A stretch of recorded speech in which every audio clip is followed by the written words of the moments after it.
அனாதி காலம். பூமி உண்டாகும் முன்னும் ஆதி முதற்கொண்டும் அனாதியாய் நான் அபிஷேகம் பண்ணப்பட்டேன். ஆழங்களும் ஜலம் புரண்டு வரும் ஊற்றுகளும் உண்டாகும் முன்னே நான் ஜனிப்பிக்கப்பட்டேன்.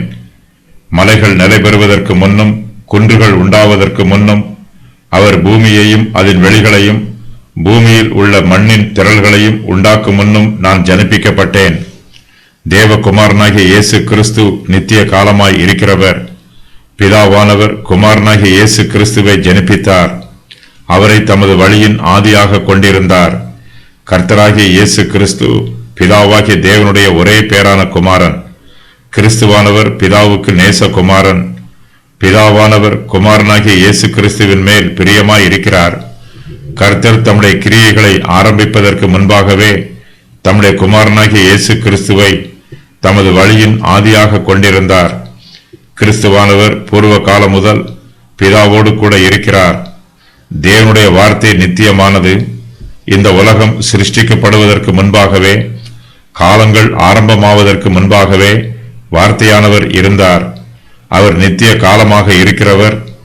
தேவனுடைய தெய்வீக ஆலோசனையில் குமாரனும் கூட இருந்தார். பிதாவானவர் குமாரனை தமது வழியில் ஆதியாக கொண்டிருந்தார். பிதாவானவர் தம்முடைய கிரியைகளை நடப்பிப்பதற்கு முன்பாகவே குமாரன் அவரோடு கூட இருந்தார். கர்த்தர் தம்முடைய கிரியைகளை ஆரம்பிப்பதற்கு முன்பாகவே குமாரனாகிய கிறிஸ்து பிதாவாகிய தேவனோடு பூர்வ முதல் இருந்தார். குமாரனுக்கு துவக்கமில்லை. அவர் ஆதி முதலே இருக்கிறவர். அனாதி காலத்திலே ஜனிப்பிக்கப்பட்டவர். பிதாவாகிய தேவனைப் போலவே குமாரனாகிய இயேசு கிறிஸ்துவும் நித்தியமானவர், நித்திய காலமாய் இருக்கிறவர். ஆனாலும் தேவன் தம்முடைய குமாரனை பற்றி வெளிப்படுத்தும் போது நமக்கு புரியும்படியாக நம்முடைய பாஷையில் நமக்கு வெளிப்படுத்துகிறார். இந்த பூமி உண்டாகும் முன்னே குமாரனாகிய இயேசு கிறிஸ்து ஆதி முதற்கொண்டு அனாதியாய் அபிஷேகம் பண்ணப்பட்டிருக்கிறார். மனுஷன் சிருஷ்டிக்கப்படுவதற்கு முன்பாகவே குமாரனாகிய கிறிஸ்துவானவர் ஜனிப்பிக்கப்பட்டிருக்கிறார். ஆழங்களும் ஜலங்களும் சமுத்திரங்களும் உண்டாவதற்கு முன்பாகவே குமாரன் ஜனிப்பிக்கப்பட்டார். இயேசு கிறிஸ்து ஜனிப்பிக்கப்பட்ட போது ஜலங்கள் எல்லாம் ஒன்று சேருவதற்கு ஆழங்கள் உண்டாகவில்லை, பூமியும் உண்டாகவில்லை, நீரூற்றுகளும் உண்டாகவில்லை. தேவ ஆவியானவர் ஜலத்தின் மேல் அசைவாடி கொண்டிருந்தார். அந்த ஜலம் உண்டாவதற்கு முன்பாகவே கிறிஸ்துவானவர் ஜனிப்பிக்கப்பட்டார்.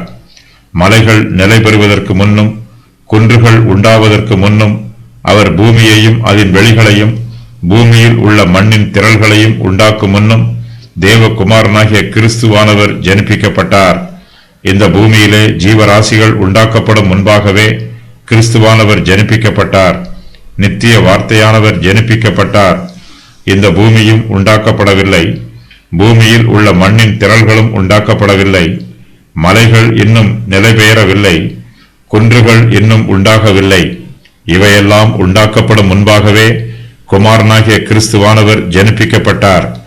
மண்ணின் திரள்கள் என்னும் வார்த்தை அணுவை குறிக்கிறது. இந்த பூமியிலே அநேக பாகங்கள் உள்ளன. இவையெல்லாம் மண்ணின் திரள்களாய் உள்ளது. அவை எல்லாமே அணுக்களாய் இருக்கிறது. இவை உண்டாக்கப்படும் முன்பாகவே கிறிஸ்துவானவர் ஜனிப்பிக்கப்பட்டார்.